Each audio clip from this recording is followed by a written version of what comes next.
Hey guys, my name is Gabby, welcome back to my channel, and today I'm gonna be filming a video to talk about one of the fucking weirdest plot twists I've ever read in my life. This video is going to have spoilers for this book, I Know Who You Are, by Alice Feeney, because I really just need to talk about this and talk about like how fucking weird this plot twist was at the end of this book. This is a pretty new book, so if you don't want to get spoiled, I totally understand. And if you want to read this book so you can come back and discuss it with me in this video, then I also completely understand, and I am giving you the opportunity to go and do that before you get spoiled in this video. This is a adult thriller that I did really enjoy-ish, but like holy shit, the plot twist at the end, it just left me feeling so icky and weird and like not in a good way. It was just like very disturbing and like weird. But if you want to know what this book is about before you go and read it, if you do decide to read it, this is basically just your standard adult thriller.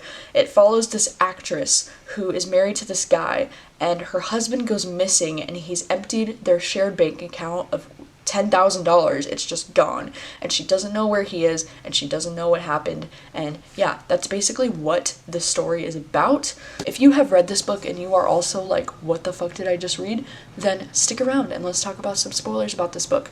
But if you haven't read this book and you want to read this book, then this is your last warning. I'm going to be jumping into some spoilery content about it. And so, goodbye. So we find out right from the beginning that like in alternating chapters, we get this actress's childhood where she was kidnapped by this lady named Maggie. We find out that they are basically trying to replace their daughter who had died. Something that I found very strange about this book right off the bat is that the main character, like, her name is Amy. The people that abducted her, like Maggie and John, had named her Amy. Like, they renamed her. Yeah, so her actual name as a little girl was Sierra, and then her abductors were like, no, you're Amy now, like, to replace their daughter Amy who had died.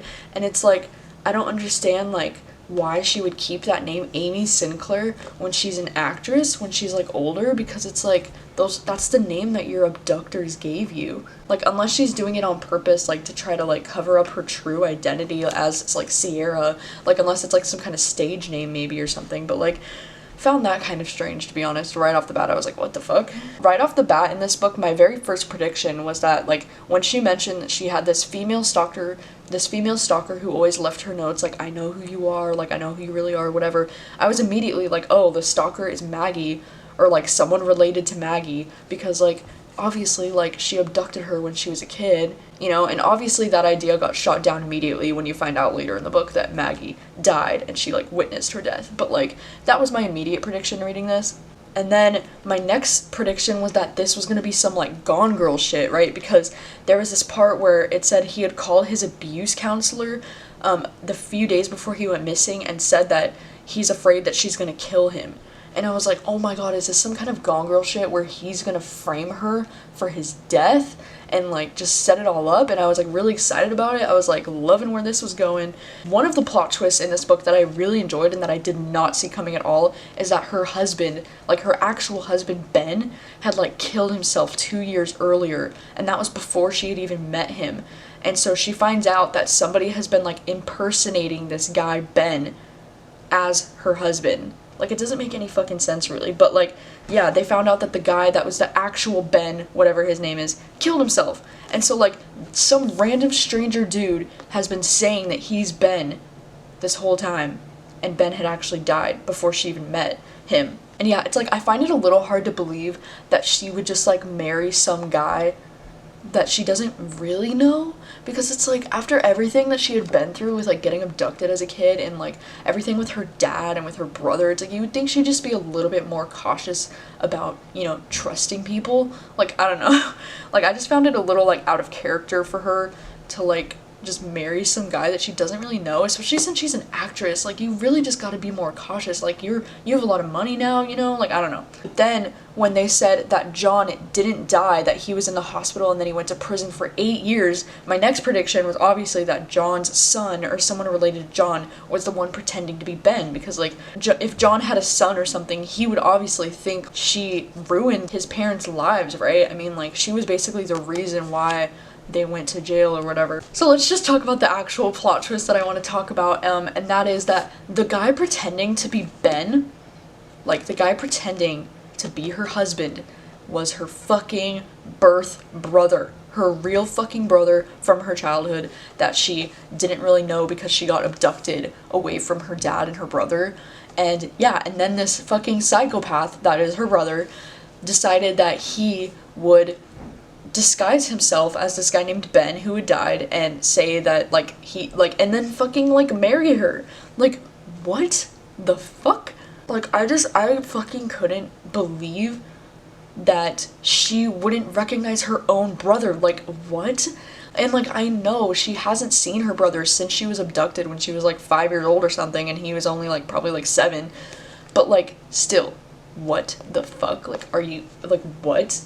I was so shook by that. And the fact that her brother was so mad at her for leaving their family when she got abducted as a kid, and he's so in love with her and so insane and protective of her.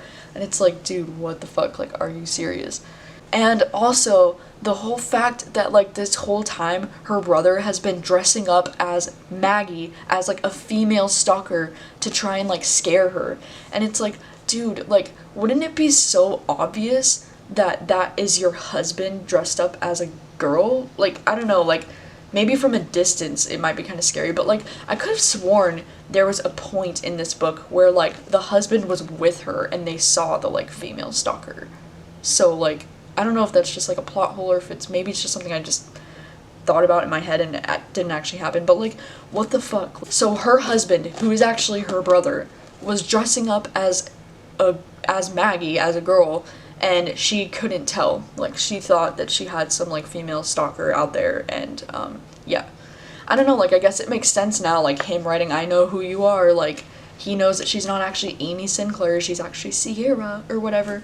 And so not only is the plot twist of him actually being her brother, really fucking disturbing and really fucking weird, but then we get this really awful rape scene at the end of this book of him, raping her, and her realizing, I'm an actress, I have to deal with this right now in order to escape, and she decides that she's gonna pretend that she's in love with him back so that she can get out of there and escape. And so she literally fucking runs outside, grabs a fucking axe from the shed, and throws it at him, and the axe goes into his neck, and his fucking head just goes off of his body and is rolling around their shed. What the fuck? That is the most disturbing thing fucking ever. Yeah, the end of this book is just so fucking traumatizing because it's not only do you find out that this guy that was pretending to be her husband is actually her fucking brother, but then, he fucking rapes her, and then you have to watch her struggle to get away from him, and then when she does, she throws an axe at his fucking neck, and his fucking head gets chopped off and is rolling around in their shed. That imagery right there is so disturbing and creepy and just what the fuck, dude. And then to make matters even worse, this book ends with an epilogue that's 6 months later, and you find out that this bitch is 6 months pregnant. And it's there's this debate up in the air about whether the baby is her brother's or this guy that's another actor named Jack that she's kind of had this thing with for the last couple months publicly.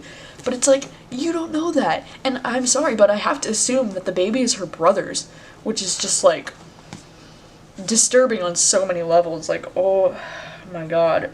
I mean, she basically does confirm that it's her brother's kid when the interviewer asks her how is the father to be, and she says to herself he lost his head. Oh my god. I literally was just feeling my stomach rolling the entire time I was reading these last 20 pages. Are you fucking kidding me? This is not the kind of shit I sign up for when I want to read a thriller. I do not want the main character to be fucking her brother and having her brother's baby and thinking that her husband is her brother. How would she not know? Oh my god, I'm sorry. I can't get over it. And then it's so insane. At the end of this book, it basically hints at the fact that she also fucking murdered Alicia, which is what? She's talking about how Alicia was supposed to be in this new Fincher movie that she got the role in, and they're it's been almost 6 months since she disappeared and still no sightings or any explanations. What do you think happened to her? Her movie is called Sometimes I Kill that she's promoting. So she's my name is Amy Sinclair. I was that girl you thought you knew, but you couldn't remember where from. I think you'll remember me now because sometimes I kill. She's saying that as her character in the movie, right? And then they're like, oh my gosh, you're so funny, Amy, you're supposed to say your character's name, not your name. We don't want the audience to think Amy Sinclair is going around killing people. And then she's like, oh my gosh, I'm so sorry. And she's like, let me try again, I never make the same mistake twice. And that's how the book ends. Like, oh, you never make the same mistake twice? Basically what you're saying is that you fucking killed this other girl, Alicia? Like, what? And it makes me feel like, why the fuck would she have killed Alicia? Like, just because they have some, like, beef with their acting? And, like, what? So that is the weirdest fucking plot twist I've ever read. That her husband was actually her fucking birth brother. Like, I just don't understand how in any world that could happen. Like, how could you not know? I just really have difficulty suspending my disbelief for that, because I mean, oh my god, like, while it is a good plot twist, I guess, because like I didn't see it coming and I was fucking shook after I read it, it's just not like, it just doesn't sit well with me. Like, I was so freaked out and disturbed and just like, what the fuck did I just read? Like, oh my god, it's awful. Like, it's disgusting. Oh my god, like, I know, like, when you read a thriller, like, you obviously are signing up to read some pretty freaky, weird shit. Like, most of the thrillers that I really like are disturbing and like weird and creepy, but like, not like birthing your brother's baby. That is just a little too far for me. I don't know, but this book, oh my gosh, I think I ended up giving it like 3 out of 5 stars because I couldn't give it a higher rating because I was so disturbed. Oh my god, but there was some really great writing and some good plot twists that I didn't see coming, and like, I'm just so torn over how I feel about this book as a whole. But like, oh my god, what a fucking weird plot twist. Am I right? Am I right? I would just like to know your thoughts on that plot twist if you didn't read the book and you just stuck around to watch this video anyways. What are your thoughts on this book if you have read it? Like, did you really like that plot twist because you didn't see it coming, or are you feeling like equally as disturbed as I am after reading this? Or do you like feeling disturbed because of that, because it's a thriller? Like, I don't know if I'm just being too picky, like maybe stuff like that just happens in thrillers sometimes and maybe I should just get on board with it, but like, holy shit, it was just so like, those are my thoughts on I Know Who You Are. And I know this video is kind of random for me to do, but I just had to make a video to talk about this because I'm just like, what? So yeah, let me know if you'd like for me to do videos like this in the future where I talk more in depth about one specific book. But yeah, so let me know what your thoughts are on the book and on a video like this, and thank you guys so much for watching as always, and I will see you guys next time with a new video.